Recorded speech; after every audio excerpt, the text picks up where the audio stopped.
Kick করেছেন সতীর্থের উদ্দেশ্যে, সেখানে হেডিং হয়েছে বটে, কিন্তু আলতো করে চক্ষুষ গোলকিপার সৌরভ চন্দ্র দাস বলটি তালুবন্দী করতে সক্ষম হয়েছে।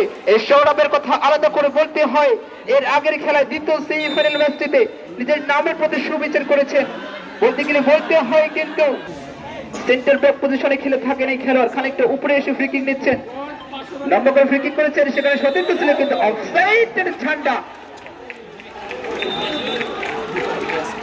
সহকারী match referee Mehed brilliant response, বেশ ভালো একটা পজিশনে থেকে বেশ ভালো জায়গা থেকে কর্নার কিক, কিন্তু সেখানে ডিফেন্স করে ক্লিয়ার করছেন সাইয়েদ, বেশ লম্বা বলের এই খেলোয়াড়।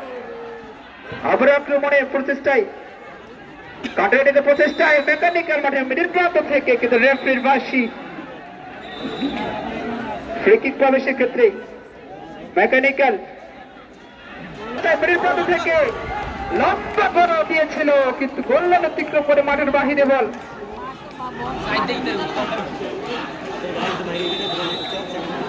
সেক্ষেত্রে গোল কিক হবে মেকানিক।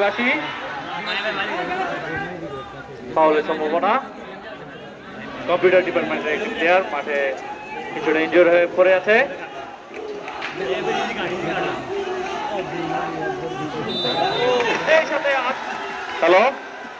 এই সাথে আজকের খেলায় একটি হলুদ কার্ড, প্রথম হলুদ কার্ড মেকানিক্যাল ডিপার্টমেন্টের, দুঃখিত দুইটি।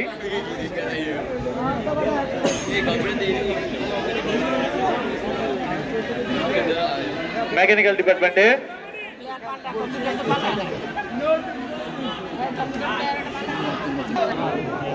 রাইসুল শট নেওয়ার জন্য প্রস্তুত, কিছুটা বিপদের আশঙ্কা, দুর্দান্ত একটি জায়গা থেকে ফ্রি কিক পেয়েছেন কম্পিউটার ডিপার্টমেন্ট।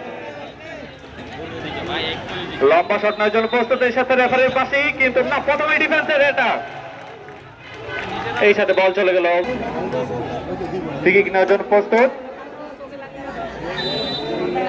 রেফারির পাশে এই সাথে লম্বা করে বাড়িয়েছেন, গোল হওয়ার সম্ভাবনা কিন্তু লক্ষ্যভ্রষ্ট কম্পিউটার ডিপার্টমেন্ট।